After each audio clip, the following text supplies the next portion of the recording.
Chapter 20. Herr Gutterman Unmasked. When they finally reached the hotel, the Popovs and the children were met by members of the refugee organization. It would arrange their transportation to relatives and friends in England and America. Professor Bagley then related the events at the Czechoslovakian border. They tried to fool us by showing up with 10 other children who had been trained to lie about their identities.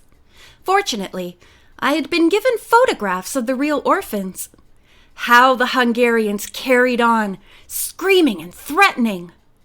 George took off her wig and waved it at them. Bess giggled. That really infuriated them. Then Bert got out of the wheelchair and started dancing with her. Dave laughed. The commissar, or whoever he was, turned purple. On the whole, it has been a huge success, Dr. Bagley smiled. Thanks largely to Nancy. You are much too kind, sir, she said. Everyone did his or her part beautifully. The only thing that has me down is the fact that I can't find captive witness. Kurt Kessler, who was enjoying a cup of coffee and chatting with Ned, turned to reassure Nancy again. Yes, I wish I had my film back, but I'll make other films, better ones too. Please don't worry so. Nancy explained, though, that it was irritating to have seen half of it, yet to be unable to locate the place where it had been shown. You actually saw it? The director cried, causing Nancy to reveal the incident of her meeting with Gutterman. Unfortunately, Vienna has no grid system of streets like other cities, Nancy said, so the twists and turns we took really confused me. She paused a second. I did hear certain sounds, though.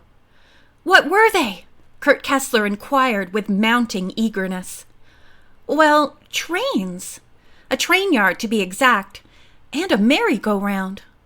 The film director furrowed his brow for a few moments, absent-mindedly pulling at his shirt cuffs. Suddenly, he stopped and gripped the table with both hands. Wait a minute, he exclaimed. I stayed in Vienna for a time before going to America, and I think I know where you were. Nancy and the director dashed down the 3 flights of stairs, found the rental car, and, with Mr. Kessler at the wheel, they headed north. You were somewhere between the great railroad yards up ahead and the Prater amusement park on the right. The building with its 12 steps has to be around here. Completely elated, Nancy shone her flashlight on the buildings as her companion drove the car up and down the streets in the area. They found nothing, though. Let's not give up yet, Nancy said, causing him to speed the vehicle in another direction. Silently, they rode down a series of side streets lined with more old, run-down buildings. Then Kurt Kessler turned a sharp corner, and Nancy gasped in excitement. There! Down that side street! The second building! It has 12 steps! Kessler counted them and accelerated the gas pedal. When he finally halted the car, they stepped out fast and hurried up to the front door. It was locked, but it took the director only a few seconds to open the lock with a tiny metal pick. Someday I'll have to tell you how I escaped out of Hungary, he said to Nancy, who was grinning almost as broadly as he was. Once inside, the young detective closed her eyes, recalling how she had been turned when taken there by Gutterman. She indicated the door to the director. He motioned her to stand back as he listened carefully. Someone is in there, he said softly. Then, without another word, he put his shoulder to the door and burst through. Nancy was right on his heels. Good evening, came a voice from a chair that swiveled to face the 2 visitors. It was Adolf Gutterman. In one hand, he was holding the film Captive Witness, and in the other, a flaming cigarette lighter. His eyes seemed glazed, as if he were entranced by the fire. Kessler moved forward, slowly, staring into them. Hagedorn, he said softly. Heinrich Hagedorn? Gutterman did not reply. The lighter was flaming wildly now, threatening to singe the man's finger. Gently, Kessler took the lighter and then the film. He placed it in its tin container. "You know him?" Nancy asked in bewilderment, adding, "I don't understand. He just let you take the film right out of his hand without a protest." Kessler lowered his eyes toward Hagedorn's trembling fingers as they covered his face, muffling a deep cry. "We were in the film business together when we were young," Kessler murmured. "He was a good director, a great actor, a master of disguises, voice changes, one of the best in the world." "How did he come to be a spy then?" Nancy asked. As she spoke, the man slumped back in his chair, frozen in shock. "It's a long story," the director continued. "I don't even know it all. He lost both his parents in Nazi concentration camps. Those who took control fed him, educated him, trained him to act and direct. But he was too wild, too creative. He wanted to do things his own way. He made a short film that was the most devastating attack on political oppression I have ever seen." "More devastating than Captive Witness?" Nancy asked. "Much more. He went to prison for years because of it. Then suddenly, he was released on condition that he make propaganda films for his country. What he really was being trained for was a future in espionage. He became a spy in order to keep his wife and children fed." Now Kessler's voice began to waver. He had compromised everything for the people he cared about most.